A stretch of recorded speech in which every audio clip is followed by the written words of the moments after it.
Ridho Allah dan dimudahkan urusan, dimurahkan rezeki insyaallah. Bersolawat kita kepada Rasulullah sallallahu alaihi wasallam dengan ucapan Allahumma sholli ala Muhammad wa ala alihi wasallim. Semoga dengan ringannya lisan kita ini bersolawat, kita mendapatkan syafaat di yaumil akhir kelak. Dalam sebuah hadis Pak Rasulullah mengatakan, inna iblisa yadau arsyahu 'alal ma'. Sesungguhnya iblis itu meletakkan singgasananya di atas air. Tsumma yab'atsu saroy. Kemudian dia sebarkan tentara-tentaranya. Fayudnihum minhu manzilatun a'zamuhum fitnah. Jadi tentara iblis yang paling hebat itu Pak, yang paling besar mudarat yang dibuatnya, itulah yang paling hebat pasukannya itu. Dari sini kita tahu nanti bocorannya Pak. Makanya banyak kita ini yang jahat disebabkan laporan-laporan dari tentara iblis ini, dosa-dosa besar tapi kecil bagi rajanya. Datanglah tentaranya itu melapor setiap hari. Wahai raja, aku sudah berhasil membuat anak durhaka kepada kedua orang tuanya. Padahal kita tahu nih Pak, durhaka sama orang tua ini tidak bisa mencium bau surga. Yang akan masuk lagi mencium bau surga pun tidak dapat. Dia kan ada 4 tuh Pak. Arba'atun haqqo 'alallahi alla yadkhulahumul jannah wa la yuziquhum na'imaha. 4 orang yang tidak pernah masuk surga, menciumnya pun tidak dapat. Mudmin khamrin, orang yang suka minum-minuman keras, yang memabukkan, apapun jenisnya itu termasuk yang memabukkan, mau dalam bentuk pil, makanan, atau disuntikkan. Kemudian aklu riba, orang makan riba. Aklu malil yatim, orang makan harta anak yatim. Akul walidain, orang yang durhaka kepada kedua orang tuanya. Sebesar ini dosa Pak. Tapi apa kata rajanya? Ma sona'tu syai'ah, engkau belum melakukan apa-apa. Nah, jadi bagi iblis itu kecil Pak. Maka banyak anak durhaka, karena itu dosa kecil bagi iblis, belum hebat tuh. Datang satu lagi melapor, aku sudah berhasil membuat orang mencuri. Kata rajanya, ma sona'tu syai'ah, engkau belum melakukan apa-apa. Aku sudah berhasil membuat orang berzina. Padahal besar dosanya, makanya zina itu marah itu sebab bagi iblis itu tidak ada apa-apanya. Ma sona'tu syai'ah, engkau belum melakukan apa-apa. Jadi dosa-dosa yang kita dilarang oleh Rasulullah yang besar-besar, bagi iblis itu kecil, makanya mudah orang untuk melakukan dosa itu. Datanglah yang terakhir pasukannya mengatakan, wahai raja, aku sudah berhasil membuat sepasang suami istri bercerai. Bentuknya sepele Pak. Maka kata rajanya, fayudni minhu fayaqul ni'ma anta. Inilah pasukanku yang paling hebat. Dipasangkan mahkota di atas kepalanya, yang rasanya bagi kita itu biasa Pak ya. Tapi rupanya Bu, iblis itu yang paling besar fitnah dibuatnya ketika bisa memecahkan, membuat rumah tangga orang hancur. Makanya Riau termasuk tertinggi di Indonesia. Pekanbaru ini aja Bu, 901 kasus itu yang melapor Pak. Yang tidak melapor, yang main tinggal gitu aja berapa banyak. Dan 80% yang mau bercerai di Pekanbaru ini orang kaya Pak, bukan orang miskin. Jadi dulu orang menyangka kalau masalah harta hancur rumah tangga, ternyata tidak. Justru kaya, jauh dari Allah, maisatan dongkak, hidup makin sempit. Allah menyiksa dengan harta. Jadi jangan dikira miskin itu azab kadang Pak. Kadang lebih enak lah Bu, orang miskin tidur enak malam Pak. Nak tu kunci pintu aman aja dia. Tapi orang kaya udah pakai CCTV, pagar dikasih sentrum lagi kadang Pak. Berarti mana yang lebih tenang? Nah, tapi kalau kaya dekat dengan Allah itu jauh lebih baik. Nah, itu jauh lebih baik, Pak. Nah, ini kita lihat sekarang ternyata godaan iblis yang terbesar ini banyak terjadi, Pak. Padahal ya, pertengkaran dalam rumah tangga itu sesuatu hal yang mesti. Makanya Pak, orang yang kadang banyak pertengkaran rumah tangga justru itu pula yang damai biasanya Pak. Karena langsung tertuangkan, tidak ada menyimpan-nyimpan. Dia menyimpan-nyimpan itu bahaya Bu. Salah satu penyebab penyakit liver secara psikologi adalah menyimpan-nyimpan rasa sakit hati Pak.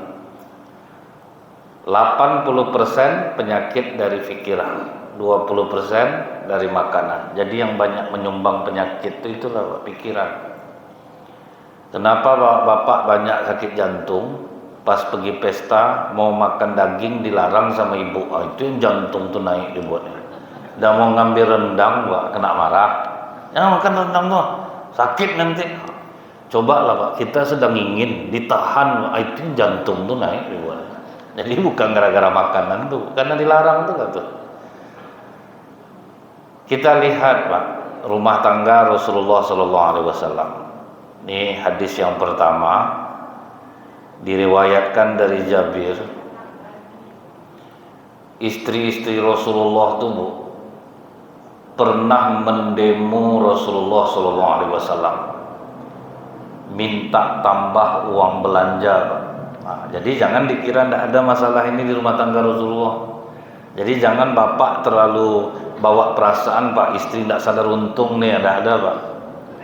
Rasulullah sendiri yang ibaratnya Bu, seorang Rasul yang tidak mungkin menyembunyikan kalau dia sedang ada, bisa istrinya nuntut minta tambah belanja.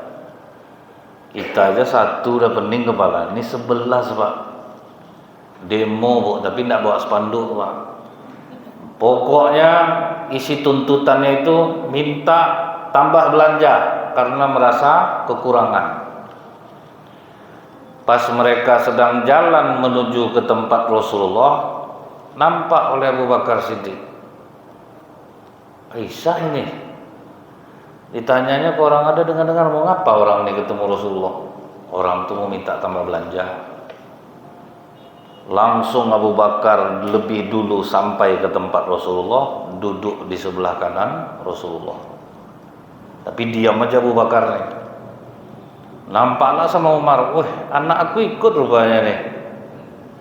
Langsung pula Umar pergi duduk di sebelah kiri Rasulullah. Ini mertua Rasulullah dua-duanya nih Pak, sahabat sekaligus mertuanya. Abu Bakar itu 2 tahun di bawah Rasulullah. Umar bin Khattab itu 14 tahun di bawah Rasulullah. Udah duduk kanan sama kiri, berkumpullah istri-istri Rasulullah di depan Rasulullah. Nengok ada Umar di depan, tak ada yang berani ngomong satu pun Pak. Jadi kalau untuk Umar bin Khattab tuh Bu, istri Rasulullah takut nengok dia tuh Pak. Jadi memang ada orang Islam nih yang takut dipandang wajahnya, memang ada, bukan karena dia jahat Pak. Memang, jadi jangan dikira wajah orang Islam yang taat tuh yang baik aja muka. Kadang yang macam-macam ini nipu banyak nih Pak. Nah, bentuk baik, ramah, habis orang kena olah kan. Justru kadang yang kita lihat tampangnya sanggar apa, justru itu kadang baik. Jadi tidak bisa itu jadi patokan. Itulah Bu ya, kita ini diajarkan Rasulullah jangan mendahulukan buruk sangka. Nah kemudian karena suasana hening Pak, Umar berusaha untuk mencairkan masalah. Ya Rasulullah, aku mau nanya. Istri aku dari pagi bangkit pula, dia mau minta tambah belanja nih Rasulullah. Ketawa Rasulullah. Masalah kita tuh sama. Ini pun datang mau minta tambah belanja kepada aku. Langsung berdiri Umar, didekatinya anaknya Bu, ditekannya tengkuk Hafsah. Kau bilang Rasulullah itu sama dengan laki-laki lain. Kau bilang kikir dia, sampai kau ikut kau mendemo Rasulullah. Aku ikut-ikut aja ya partisipasinya karena ini udah kesepakatan. Jadi kadang yang demo itu banyak yang ikut rupanya Pak. Kadang tidak tahu masalahnya Pak. Aisyah pun ditekan pula oleh Abu Bakar Siddiq bahunya. Kau mau jadi musuh jiwa Rasulullah Aisyah, sampai kau ikut pula ke dalam rombongan ini. Ya kami itu udah sepakat aja tadi ya, aku ingin ikut-ikut aja. Apa yang dilakukan Rasulullah ketika istri minta tambah belanja? Menghajir, diam. Nah, jadi ini jangan dia apa Pak, jangan cerita ke orang parah istri saya tuh. Enggak rupanya Pak, Rasulullah tidak seperti itu. Rasulullah hanya diam, sama sekali tidak berbicara Pak. Ketika istri menuntut tambah belanja, Rasulullah tidak ada banyak omong. Kalau kita kan suka kita ungkit-ungkit baik kita. Istri minta tambah belanja maka jadi ribut, banyak terjadi perceraian itu kita kan tidak tahu. Iblis menggoncang kita Pak, diprovokasinya kita. Sehingga banyak terjadi. Abang sekarang kok gini-gini kan abang dek. Waktu abang berduit dulu tempat basah, bukan laundry ya Pak ya. Waktu abang di tempat basah dulu. Berapa hari bapak kau di rumah sakit, siapa yang bayar? Abang. Keponakan kau kuliah 5 orang, siapa yang bantu? Abang. Diungkit-ungkit itu tuh yang membuat masalah. Itu jadinya Pak. Tiru cara Rasulullah nih Pak. Diam, sama sekali tidak berbicara. Cuman lama 29 hari Rasulullah tidak berbicara dengan satu istri. Kalau yang ini jangan Bapak amalkan. Jadi Rasulullah itu 29 hari itu tidak pulang ke rumah satu orang istri pun. Jadi kenapa Rasulullah melakukan itu Pak? Rasulullah itu bergerak berdasarkan wahyu. Dan ini juga artinya tidaklah masalah istri menuntut tambahan uang belanja kalau memang suaminya mampu. Kadang suami ini dia mampu, dia buat acting terus saja depan istrinya. Ada duit abang-abang, payah betul sekarang deh. Ada dari dapat, padahal banyak duitnya.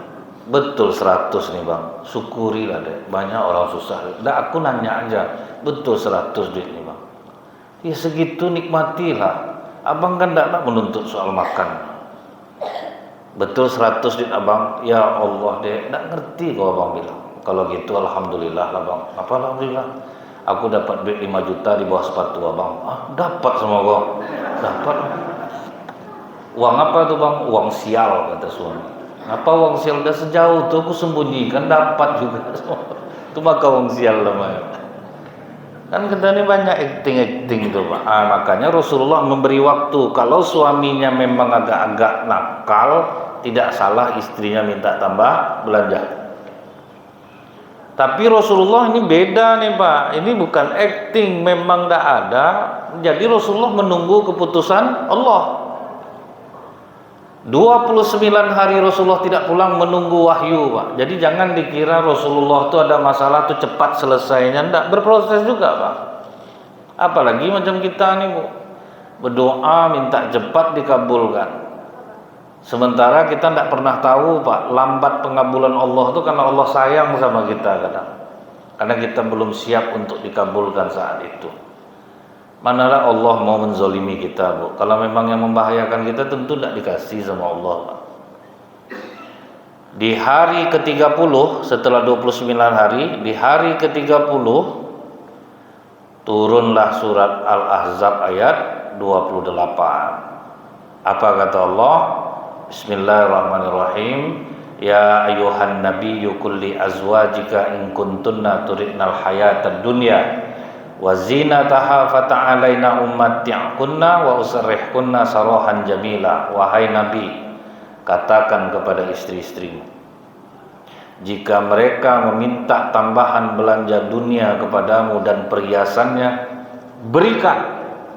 Setelah itu ceraikan mereka dengan cara yang baik. Tegas Allah Pak. Minta tambah belanja, minta perhiasan, padahal suami tidak mampu, kasih, habis itu ceraikan. Baru disambung ayat berikutnya, wa in kuntunna turidnallaha wa rasulah wad darul akhirah fa innallaha 'ada lil muhsinati minkunna ajran azima. Dan jika kamu menginginkan Allah dan Rasul-Nya, negeri akhirat, maka sesungguhnya Allah menyediakan pahala yang besar bagi siapa yang berbuat baik di antara kamu. Nah, inilah puncak dari penyelesaian masalah rumah tangga Rasulullah. Jadi jangan dikira Pak, Rasulullah itu damai-damai aja Bu. Enggak. Istrinya tetap manusia Pak. Jadi ada rasa ingin juga, sama juga.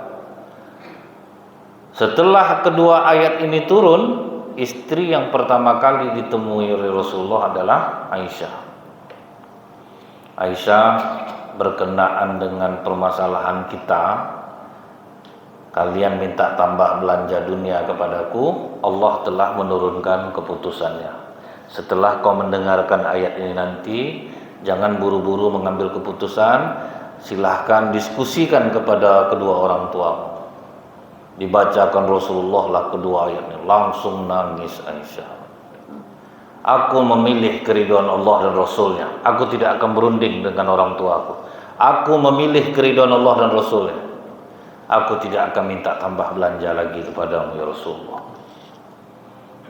Tapi mohon, tolong ayat ini jangan disampaikan ke istri yang lain. Nah, jadi ada juga ingin menguasai itu tetap ada Bu.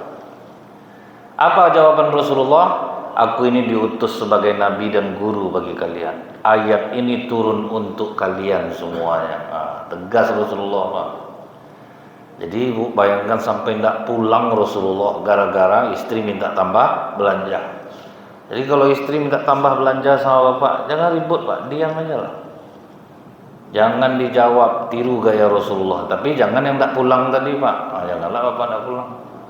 Atau ibu sampai di rumah nanti kasih tahulah ke anak menantu, nak, kalau anak ibu ada minta-minta tambah belanja, tinggalkan dia 29 hari ya. Ada ayatnya tadi itu dibacakan Ustaz. Tentu justru malah Bu curiga lah suaminya jadinya. Kalau ada istri minta tambah belanja, tinggalkan dia 29 hari, tentu curiga suaminya nih Bu. Berarti dia ini ada yang lain nih. Maka disuruh aku pergi 29 hari. Perhatikan ayat tadi, depannya itu adalah ya ayuhan nabi, berarti ayat ini khusus untuk nabi. Nah, ini dia cerdik Bu, pemalas tapi taat ibadah. Anak udah besar-besar, istrinya yang membiayai hidup terus Pak. Datang istri, bang, aku kalau soal agama abang salut aku sama abang. Ketaatan abang luar biasa Bang. Tapi bang, kewajiban suami itu menafkahi Bang. Bekerja lah Bang. Ini anak udah besar-besar. Tak kasihan abang nengok aku yang menafkahi. Istri tulang rusuk dijadikannya tulang punggung. Itu kan banyak tuh Pak. Dipakainya ayat nih ke istrinya Pak. Adek beriman tak dengan Al-Quran? Beriman Pak, duduk adek. Dibacakannya lah 2 ayat nih. Kalau istri minta tambah belanja dan perhiasan, kasih, habis itu ceraikan dia dengan cara yang baik. Mau adek abang ceraikan? Ayat tuh Bang, ayat lah, tengoklah dia. Tapi kalau kau menginginkan keridhaan Allah dan Rasulnya, kau cari duit, kau kasih makan abang. Rusak antena TV, kau yang manjat ke atas. Kau yang apa? Bocor atap, kau yang naik. Ridho kau, apa janji Allah? Akan diberikan pahala. Nah, ini menyalahnya nih Pak. Jangan sampai kita jadikan ayat Al-Quran yang asbabun nuzulnya jelas. Nah, jadi ingat nih Pak, makanya masing ayat-ayat ini Bu memang tidak semuanya ada asbabun nuzulnya. Tapi kalau ada asbab turunnya, jadi jangan kita pakai sembarangan.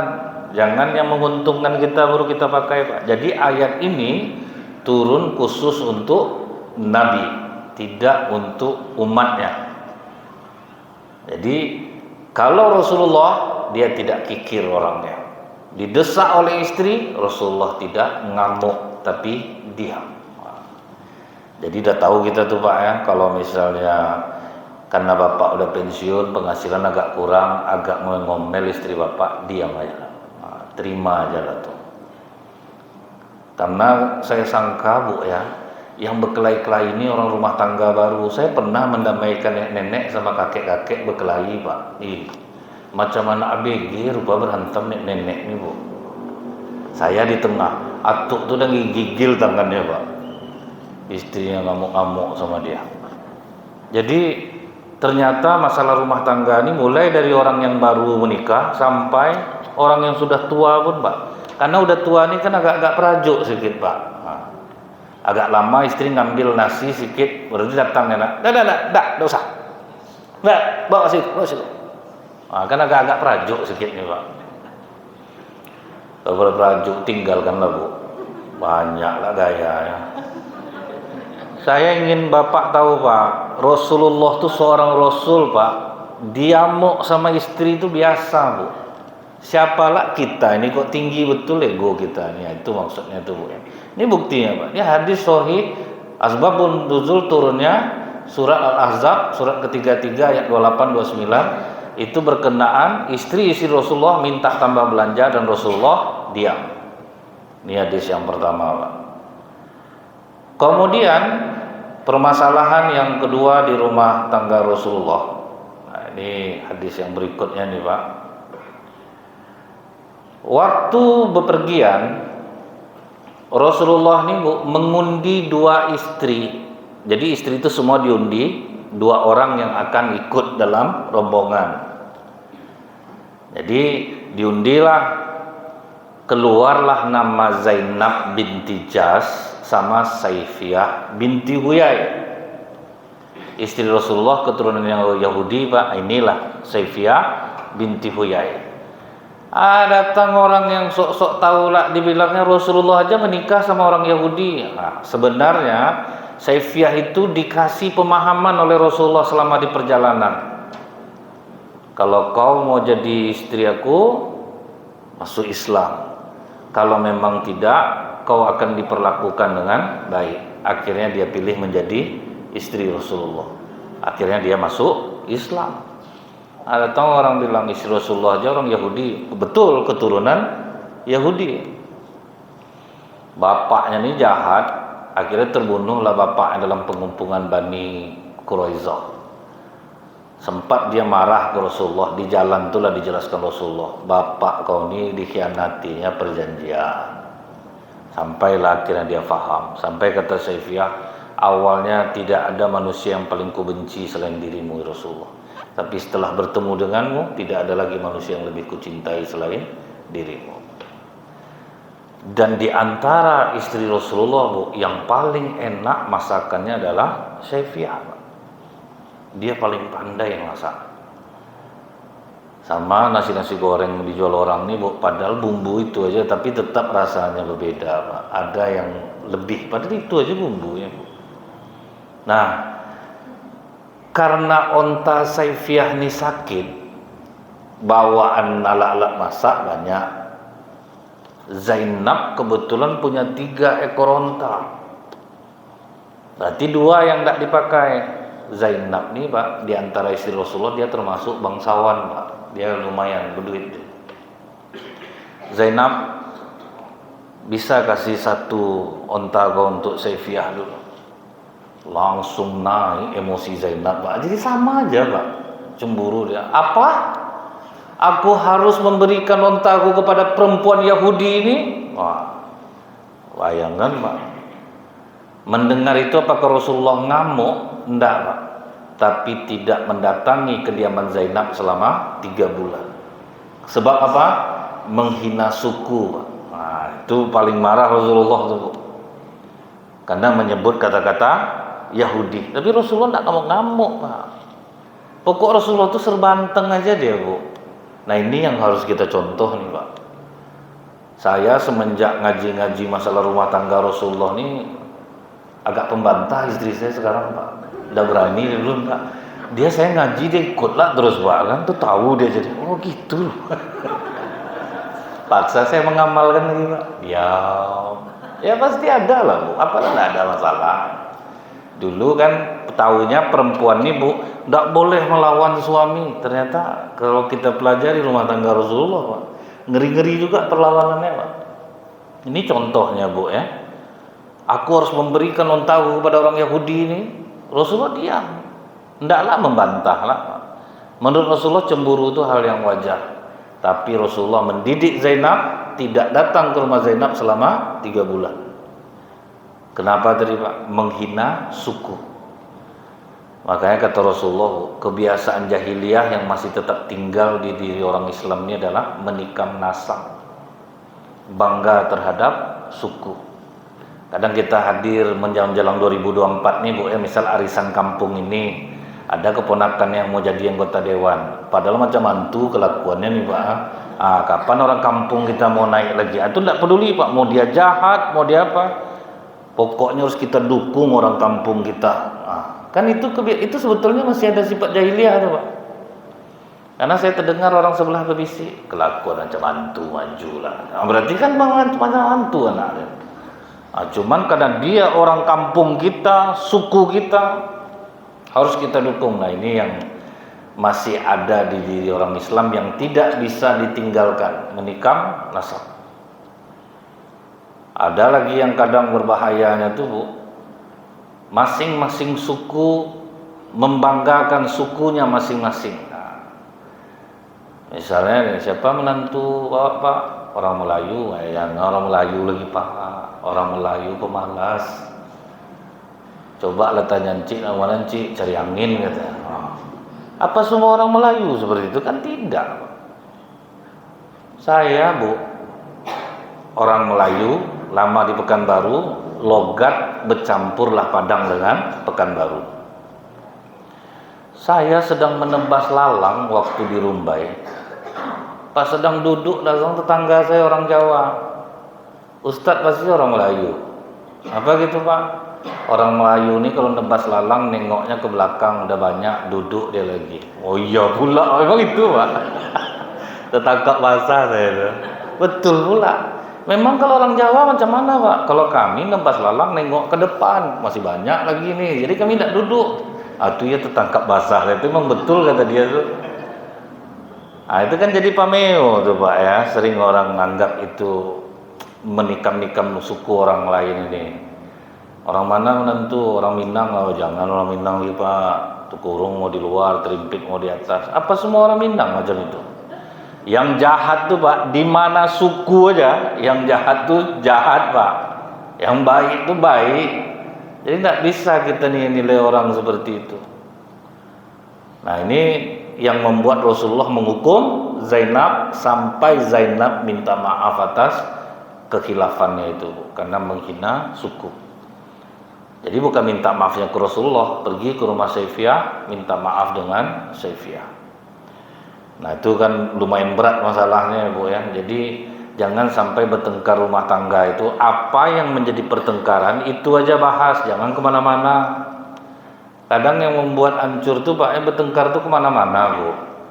Istrinya masak terlalu pedas, pas suami makan berair mata suami. Dan 16 tahun kita nikah, tidak tahu juga kau ukuran cabai.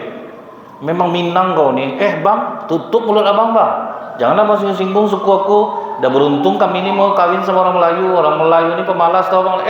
Kau baik-baik mulut kau sedikit ya. Pantas saja mama kau diceraikan sama bapak kau. Bang, bapak abang gatal Bang. Mana-mana begini Bu. Masalah cabai tadi Pak.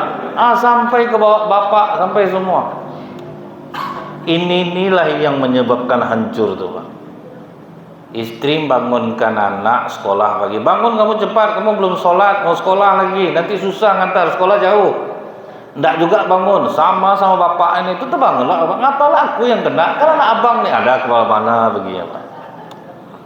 Jadi apa yang menjadi masalah itu yang dibahas, jangan sampai kemana-mana. Nah kita tuh Bu, kenapa Bapak Ibu tertawa saya sampaikan? Karena inilah yang terjadi Pak. Itu tuh suka kemana-mana begini tuh. Yang jadi permasalahan tuh satu. Jadi kemana-mana. Setelah itu Bapak pergi sholat sebentar. Rupanya selama sholat tuh mikirkan bahan Pak. Apa nanti untuk membantah lagi. Habis sholat langsung lari pulang. Udah dapat senjata. Jadi mencari siapa yang menang jadinya Pak, bertengkar tuh. Jadi tiru gaya Rasulullah nih Pak, diam. Memang betul ya Bu ya.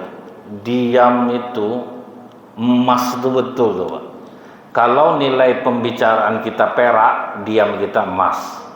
Kalau nilai pembicaraan kita emas, diam kita adalah perak. Jadi kalau rasanya diam kita tuh emas Bu, makanya apa kata orang Bu? Tidak ada orang yang banyak orang yang tidak menyesal kalau dia diam. Yang paling banyak menyesal itu adalah orang yang berbicara. Macam kami ini Bu, kadang sedang ceramah terlepas, itu yang diedit orang Pak. Itu yang sering kena. Sekarang nih itu Bu, tidak suka misalnya dieditnya, dipotongnya di pas kalimat itu Pak kan. Viral. Ternyata senjatanya apa ngadapinya Pak? Diam. Selesai Pak. Betul, pokok diam ini bolehlah dibawa kemana-mana tuh. Ibu sedang kemalangan, suami meninggal, diam. Itu tegar hati buatnya tuh. Cuma kadang-kadang yang datang takziah nih yang menghangat-hangat, meninggal lah bangka, akhirnya pingsan ibu tuh jadinya gara-gara dia. Padahal dia diam-diam aja ibu tuh tadi. Kemudian Pak, nih masalah yang selanjutnya. Ini kecemburuan Aisyah kepada Saifiyah. Ini masih dengan Saifiyah nih Pak. Jadi waktu mau berangkat, Saifiyah ikut lagi nih Bu dalam undian itu. Saifiyah ikut, Aisyah pula ikut. Kedua Ummul Mukminin ini barangnya lebih ringan Aisyah daripada Saifiyah.